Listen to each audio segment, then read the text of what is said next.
नमस्कार, आप देख रहे हैं सबसे बड़ा मुद्दा। मैं हूं आपके साथ राहुल राजपूत। मोदी सरकार बुधवार को कैबिनेट विस्तार करने जा रही है। यह कैबिनेट विस्तार 5 राज्यों में होने वाले विधानसभा चुनाव के मद्देनजर बेहद खास है। सबसे बड़े राज्य यूपी में अगले साल विधानसभा चुनाव होने जा रहे हैं। कयास लगाया जा रहा है कि इस कैबिनेट विस्तार में यूपी को बड़ा हिस्सा मिल सकता है, जिसके जरिए पार्टी जातिगत समीकरण भी साधने की कोशिश करेगी। साथ ही बीजेपी उत्तराखंड पर भी उसकी पैनी नजर है, जहां 2 चेहरों को कैबिनेट में शामिल किया जा सकता है। क्या यह कैबिनेट विस्तार 2022 के चुनाव को देखते हुए किया जाएगा? कैबिनेट विस्तार के जरिए बीजेपी एक तीर से कैसे कई निशाने साधेगी? आज सबसे बड़ा मुद्दा इसी पर है, लेकिन अपने मेहमानों से चर्चा करें उससे पहले एक रिपोर्ट। 2022 के मिशन पर मोदी सरकार, केंद्र में कैबिनेट विस्तार की तैयारी। यूपी और उत्तराखंड को साधने की कोशिश। यूपी में किसको मिलेगी केंद्र की चिट्ठी? बाहर से किसके लिए आएगा पैगाम? 2022 में 5 राज्यों में होने वाले विधानसभा चुनाव की तैयारियां तेज हो गई हैं। कैबिनेट विस्तार के जरिए मोदी सरकार इन राज्यों को साधने की कोशिशों में जुटी है। सबसे बड़े राज्य उत्तर प्रदेश पर केंद्र सरकार की पैनी नजर है। 8 जुलाई को होने वाले कैबिनेट विस्तार में यूपी को बड़ा हिस्सा मिलने के कयास लगाए जा रहे हैं। ब्राह्मण चेहरे के रूप में प्रदेश की पूर्व मंत्री रीता बहुगुणा जोशी का नाम सबसे आगे चल रहा है, जिसके जरिए बीजेपी ब्राह्मणों को साधने की कोशिश करेगी। इसके अलावा बस्ती से लोकसभा सांसद हरीश द्विवेदी भी कैबिनेट मंत्री बनने की रेस में सबसे आगे चल रहे हैं। वहीं संत कबीर नगर से लोकसभा सांसद प्रवीण निषाद को केंद्र में लाने की कोशिश की जा रही है, ताकि निषाद वोट बैंक को साधा जा सके। वहीं सहयोगी दलों में अपना दल की अनुप्रिया पटेल के शामिल किए जाने की चर्चा है। इसके अलावा वरुण गांधी का नाम भी लिस्ट में शामिल हो सकता है। उत्तराखंड में भी यूपी के साथ विधानसभा चुनाव होने जा रहे हैं। कैबिनेट विस्तार में सबसे आगे तीरथ सिंह रावत का नाम चल रहा है, क्योंकि मोदी सरकार तीरथ सिंह रावत को केंद्र में लाकर डैमेज कंट्रोल का काम भी करने जा रही है। वहीं अनिल बलूनी का नाम भी कैबिनेट विस्तार की रेस में शामिल है। आगामी विधानसभा चुनाव में मोदी सरकार यूपी को जीतने की पुरजोर कोशिश में जुट गई है, क्योंकि बीजेपी को साफ पता है कि दिल्ली का रास्ता यूपी से होकर ही जाता है। Team news state. और हमारे साथ मेहमान जुड़ चुके हैं। सबसे पहले परिचय करवा देते हैं मनीष शुक्ला जी, प्रवक्ता बीजेपी हमारे साथ जुड़े हुए हैं। अनुराग भदौरिया जी, प्रवक्ता समाजवादी पार्टी। कृष्णकांत पांडे जी, प्रवक्ता कांग्रेस। आप तीनों मेहमानों का स्वागत है। और साथ ही साथ अविनाश, हमारे सहयोगी भी लखनऊ से जुड़ रहे हैं। सबसे पहले रुक करते हैं मनीष शुक्ला जी का। मनीष शुक्ला जी, क्या कुछ फैक्टर आपको दिखाई दे रहा है? एक बड़ा हिस्सा मिलने वाला है मोदी मंत्रिमंडल में, जिस तरीके से ये पहला विस्तार दूसरे कार्यकाल का, तो किस तरीके से बीजेपी, उत्तर प्रदेश बीजेपी देख रही है? क्योंकि बहुत कुछ 2022 को साधना है इस मंत्रिमंडल विस्तार से। देखिए, केंद्र सरकार के मंत्रिमंडल का विस्तार है और केंद्र सरकार में उत्तर प्रदेश समेत सभी राज्यों की भागीदारी होती है जी। और ये प्रधानमंत्री जी का विशेषाधिकार है कि किसको कब कहाँ उनको उपयोग में लेना है और उस आधार पर निर्णय लेते हैं।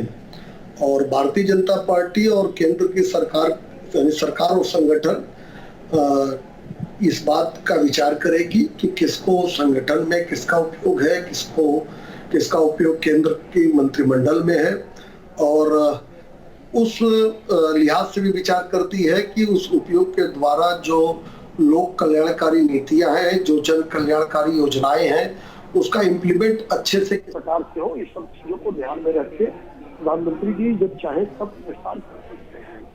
हमको लगता है इसको इसी दृष्टि से देखा जाना चाहिए। और मंत्रिमंडल विस्तार, ये सब सरकार की प्रक्रियाएं हैं। ठीक है, लेकिन बहुत कुछ कूड़ागढ़ी सेट भी किया जाता है इस मंत्रिमंडल के चेहरे से लेकर जगह मिलने को लेकर। अनुराग भदौरिया जी, आप ये ना कहिए कि ये तो एनडीए का मामला है, पीएम खुद संज्ञान ले, लेकिन आप कैसे देखते हैं या समाजवादी पार्टी कैसे देखती है? क्योंकि सभी को समाहित करना होता है, हर जात, हर क्षेत्र को। और ऐसे में 2022 से पहले मोदी मंत्रिमंडल का यह विस्तार, समाजवादी पार्टी की नजर में ये क्या कुछ है? देखिए, ये बेसिकली चुनावी, जिसको कहते हैं राजनीतिक मंत्रिमंडल का विस्तार है और इसमें मंत्री भी चुनावी बन रहे हैं।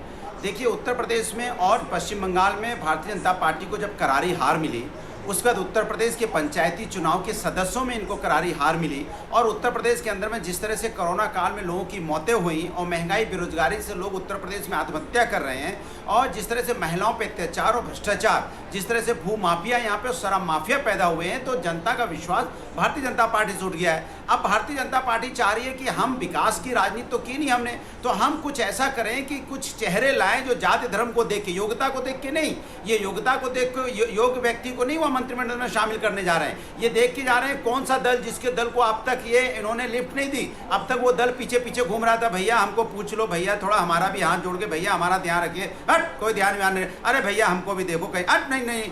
अब देखा कि उनकी जमीन खसक गई, आओ भैया आओ आओ, तुम्हारा ध्यान रखेंगे, सहयोगी हो, हमारे अच्छे मित्र हो, हमारा साथ पुराना रहा, आइए मंत्रिमंडल में आपको लेते हैं। अब वो सब चुनावी समीकरण बैठाने के लिए सहयोगी दल को और वो जाति धर्म के चेहरे को लाके वो जनता को मैसेज देना चाहते हैं। लेकिन उत्तर प्रदेश की जनता इस बार समझ चुकी है, देश की जनता भी समझ चुकी है, भारतीय जनता पार्टी बेसिकली झूठी और जुमलेबाज पार्टी है, जो कहती है वो करती नहीं है। इनका कहने और कथनी और करनी में जमीन आसमान का अंतर है। इसलिए अब जनता इनको 2022 में उत्तर प्रदेश से तो विदाई तय कर देगी, चाहे ये मंत्रिमंडल में 20 मंत्री उत्तर प्रदेश से बना लें, और हमें लगता है 2-4 मुख्यमंत्री क्यों ना बना दें। लेकिन उत्तर प्रदेश के अंदर में अब जो जनता को ये विश्वास हो चुका है कि भारतीय जनता पार्टी झूठी और जुमलेबाज है, तानाशाही पार्टी है, जब इसको पंचायती चुनाव के सदस्यों में जनता अनुराग जी, ठीक है कि एक छोटा सा जवाब मनीष जी से। मनीष जी, बहुत कुछ आरोप समाजवादी पार्टी के प्रवक्ता अनुराग भदौरिया जी की तरफ से। देखिए, तथ्यहीन आरोप है इनका। ये कहना कि पश्चिम बंगाल में भारतीय जनता पार्टी हार गई, हमारे पास 3 सीट थी, हम 78 सीटों पे पहुंच गए, 40% वोट शेयर हमारा हो गया। जो लोग पश्चिम बंगाल की राजनीति नहीं जानते, केवल फूल और माला पहना के ममता बनर्जी को चले आते हैं, उनसे कहीं कम से कम जान तो ले कि किस पार्टी ने कितनी बढ़त हासिल की, कितने परसेंटेज वोट आए। अभी ये योग्यता की बात कर रहे थे, ये अपने अनुभव को शेयर कर रहे थे। दरअसल 2016-17 के अंतिम दिनों में जब अखिलेश यादव मंत्रिमंडल का विस्तार कर रहे थे जी, गायत्री प्रजापति आउट, पैसा आया in, Pawan Pandey out in, DGP out in, chief secretary पिताजी आपके कहने पे बनाए थे, फिर बना देंगे। तो ये इनका अपना अनुभव है कि जिस तरीके से अखिलेश यादव जैसे अनुभवहीन व्यक्ति काम करते थे, तो उस हिसाब से इन लोगों को अनुभव है। देखिए, ये केंद्र सरकार का मंत्रिमंडल विस्तार होगा, पूरे देश की परिस्थितियों को ध्यान में रखते हुए सबको कैसे समान अवसर मिले, विकास में सबकी भागीदारी हो, इसको देखकर ये मंत्रिमंडल विस्तार किया जाता है। यूनिवर्सिटी बता दो कौन सी बनाई है, ये अनुराग भदौरिया और अखिलेश यादव जी से पूछ के तो विस्तार होगा नहीं। प्राइमरी स्कूल ही बता दो कौन से बनाए हैं, तो इसीलिए बैठे अरे भैया, विस्तार करना न करना ये प्रधानमंत्री का अपना विशेषाधिकार होता है। आपके ये उदाली करने से रुकेगा न बढ़ेगा, झूठे तथ्य रखिए। और देखिए, आप बीच में फिर से चिल्लाने लगे भदौरिया जी, चिल्ला रहे हैं, हम आपको बोलेंगे तो हम बोलेंगे बीच में, डिबेट नहीं होगी। रुदाली करने से कब नहीं चलेगा। डेवलप किया हो, जिसकी प्रधानमंत्री जी के जिसकी रोड आपने बना दी लक्ष्य में भारत का विकास रहे, हिंदुस्तान सबल बने, समस्त बने, विकसित हो, आपने सोलर प्लांट भी लगा दिया, कोरोना जैसी महामारी से हम लड़े, वैक्सीन बने। ठीक है, बीच चर्चा में कृष्णकांत पांडे जी को भी लाना चाहते हैं। कृष्णकांत पांडे जी कांग्रेस के प्रवक्ता हैं। कृष्णकांत पांडे जी, कांग्रेस या आप किस तरीके से इस विस्तार को देख रहे हैं? क्योंकि बीजेपी का कहना है कि सबका साथ सबका विकास, सभी जातियों का विशेष ध्यान, सभी क्षेत्रों का विशेष ध्यान। अगर बीजेपी सबका साथ सबका विकास के मूल मंत्र पर चल रही है, तो विपक्षी दलों को फिर दिक्कत क्या है? नहीं बताएंगे। विपक्षी दल को किसी को कोई दिक्कत नहीं। केंद्र सरकार में मंत्रियों का विस्तार, प्रदेश सरकार में मंत्रिमंडल का विस्तार, ये प्रधानमंत्री और मुख्यमंत्री का विशेषाधिकार। इसमें तो हमें कोई ऐतराज हो नहीं सकता। वो जिसको चाहे मंत्री बनाए, जिसको चाहे मंत्रिमंडल से निकाले, ये उनका विशेषाधिकार है। सवाल आता है टाइमिंग का कि आज जिस टाइम पे 2 साल की सरकार बनी हुई है भारत सरकार में, भारतीय जनता पार्टी की सरकार, तो यह आखिर विस्तार आज ही क्यों? सवाल तो उठेगा। हम राजनीतिक दल हैं, आप पत्रकार हैं, सवाल आप भी उठाएंगे, सवाल हम भी उठाएंगे। हम उनके विस्तार पे कोई सवाल नहीं उठा रहे, सवाल उठा रहे हैं इस टाइमिंग का। अब चूंकि इस टाइमिंग पे हमें जरूर कहेंगे कि यह विस्तार जनहित और राष्ट्रहित के लिए तो नहीं हो सकता है। हाँ, चुनाव हित के लिए जरूर यह विस्तार होगा। उसका कारण है कि हमेशा टाइमिंग, हमारे देश के प्रधानमंत्री मोदी जी ने टाइमिंग को हमेशा महत्व दिया है। कांग्रेस से पुलवामा हुआ, आप एक तरफ कह रहे हैं कि ये पीएम का विशेषाधिकार है, फिर टाइमिंग पर सवाल क्यों उठा रहे हैं? पीएम को लगा कि इस वक्त करना चाहिए तो उस वक्त कर रहे हैं। अरे राहुल जी, मैं एक तरफ नहीं पूरी तरफ कह रहा हूं कि केंद्र में मंत्रिमंडल का विस्तार, प्रधानमंत्री का विशेषाधिकार है, राज्य में मुख्यमंत्री का तो टाइमिंग पर भी विशेषाधिकार उन्हीं का है। फिर इसलिए कि आज आप डिबेट इसी बात पे कर रहे हैं। हाँ सर, आज आपके भी डिबेट इसी करने का कारण क्या है? बहुत बार मंत्रिमंडल का विस्तार होता है, लेकिन आज आप डिबेट इसी बात पे कर रहे हैं कि 5 राज्यों में चुनाव आसन्न है, आने वाले हैं। तो ऐसी स्थिति में जब आप डिबेट कर रहे हैं तो आप भी कहीं न कहीं तार जोड़े हुए हैं टाइमिंग से ही, और हम भी जो आपको जवाब दे रहे हैं वो टाइमिंग पे ही जवाब देंगे। नहीं तो सर खुलकर बोलिए ना, एक तरफ विशेषाधिकार की बात कर रहे हैं, फिर टाइमिंग पर सवाल उठा दे रहे हैं। जो बोलना है, जो दिल में है, वो जुबान पर भी होना चाहिए कांग्रेस के नेताओं का। विशेषाधिकार है, लेकिन आज आपकी डिबेट टाइमिंग पे ही तो हो रही है। मंत्रिमंडल का विस्तार तो बहुत बार होता है, लेकिन आप विस्तार में तब पूछते हैं कौन क्यों बनाया गया। आज यह टाइमिंग है, चूंकि 5 राज्यों की चुनाव है, जिसमें उत्तर प्रदेश सबसे बड़ा राज्य है, और उत्तर प्रदेश के तमाम लोगों का एडजस्ट करने की बातें चल रही है। चाहे वो आप तीनों मेहमान बने रहिए, कृष्णकांत पांडे जी। हालांकि कांग्रेस ने तो कभी किया नहीं, कांग्रेस ने तो कभी अपने हिसाब से कुछ चीजें बैठा ही नहीं, बीजेपी बैठा रही थी, इसीलिए सवाल आप खड़े कर रहे हैं ना, ऐसा ही कुछ है। मामला बड़ा अच्छा। ठीक है, अविनाश के पास आएंगे, ब्रेक के बाद आएंगे अविनाश के पास, क्योंकि जिस तरीके से मोदी मंत्रिमंडल का विस्तार होने जा रहा है, कौन कौन से संभावित चेहरे हैं और किस तरीके से सब कुछ फिट बैठाकर 2022 तक बीजेपी पहुंचेगी विधानसभा चुनाव तक के लिए। रुकते हैं कुछ पलों के लिए और लगातार सबसे बड़ा मुद्दा जारी है। लगातार सबसे बड़ा मुद्दा जारी है। रुक करते हैं अपने सहयोगी अविनाश के पास। अविनाश, उत्तर प्रदेश की राजनीति में क्या कुछ चर्चा है? कौन कौन से संभावित चेहरे? क्योंकि सबका साथ सबका विकास की बात बीजेपी करती है और जो छोटे दल हैं उन्हें भी समाहित करती है, और ऐसे में पिछले दिनों जो कवायद चली उसके आधार पर क्या कुछ चर्चा है?